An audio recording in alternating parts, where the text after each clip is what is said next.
Happy Self Love Sunday, ladies. I hope that you're doing well.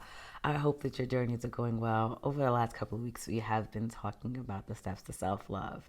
We start off with self awareness, then deciding, and then developing a plan on where we want to be in the next 3 to 6 months, mentally, emotionally, and physically. And then last week we talked about action. That's really what I was getting at, right? Applying some action and getting started so that we don't carry this baggage into the next decade. And along those lines, today I want to talk about one thing that I think that is very important while you're on this journey, and that is to stop comparing your life to others. People spend so much time scrolling on social media, watching these reality-based TV shows, or looking at our friends' lives and comparing it to them.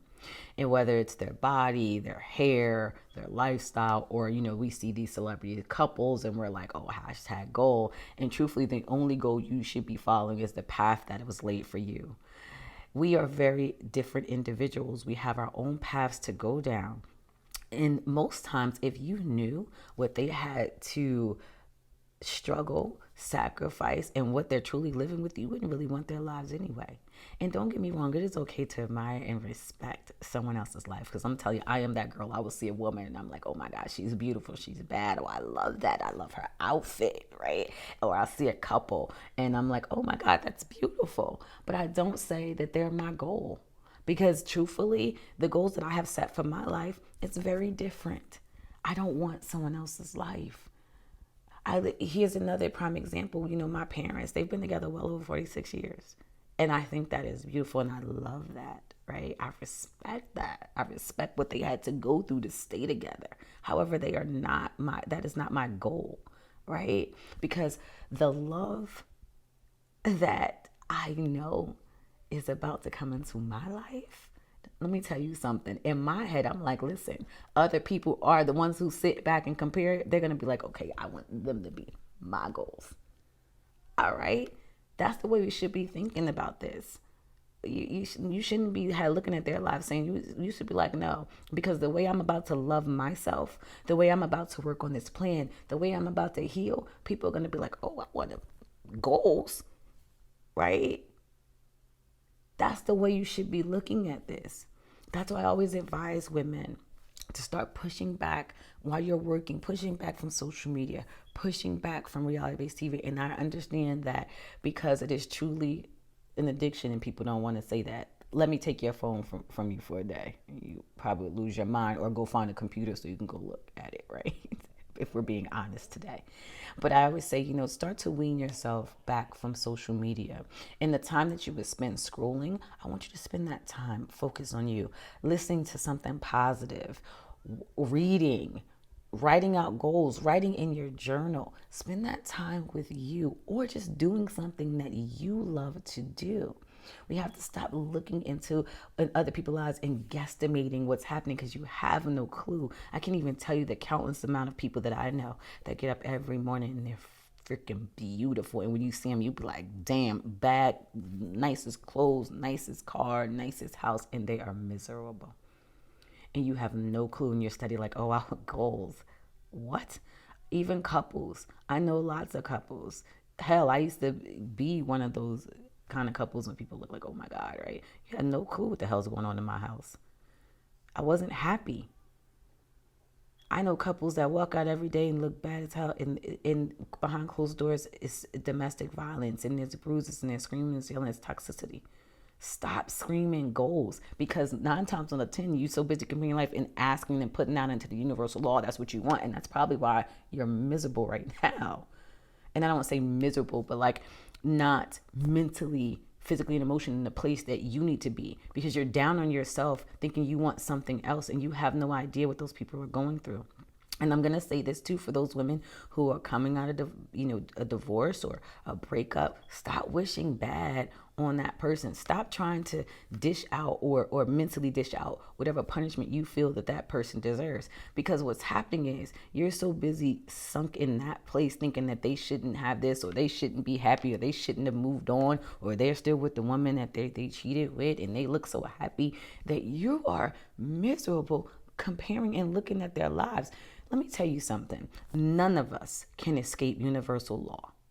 No one. Okay, what goes around does come around. It may not come around in the way you think it should, but it happens. But here's the kicker: you won't even get to see it. You won't even know that it's happening, and you're just sitting around thinking like, "Oh, they shouldn't be happy." Oh no, stay out of that. Let the universe take care of that. Stop looking over there. Stop wondering. Stop asking. Get into you. Because the more you bring about happiness, the more you let that go, the more you can get to where you need to be. You're not getting there because you're stuck on everyone else's life, thinking what they should or shouldn't deserve, or how they should or shouldn't live, and their goals. No, we have to let that go. Stop wishing bad on people, because that bad stays with you.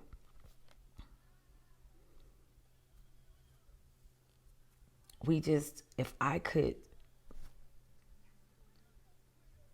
pull in all the women that I talk to, and you just listen to how they're stuck in these places, all because they're looking at everyone else, never even realizing that none of that stuff is even meant for you. What's meant for you is so beautiful and it's so exciting, but you can't even allow yourself to get there because you're so busy even looking at me. I have women say, "Oh, you're so positive. Like, oh my God, I wish I could be more like you." No, you don't. You don't. If you knew half of what I had to go through to get here, you wouldn't want that. I tell women all the time, you don't ever want to bury any of your children. But that was one of the things that got me to this place. Stop comparing. Just get out here and make goals for yourself. Focus on you. Focus on your healing. Focus on having fun. You want to know something that's crazy? I was watching this comedy show and he said something. This was like the other day, and he said something that really popped me in the head. He goes, "Women, if you're in your 40s, raise your hand," right? And the people were raising their hand in the audience, and he said, "How about you have about 30 summers left?"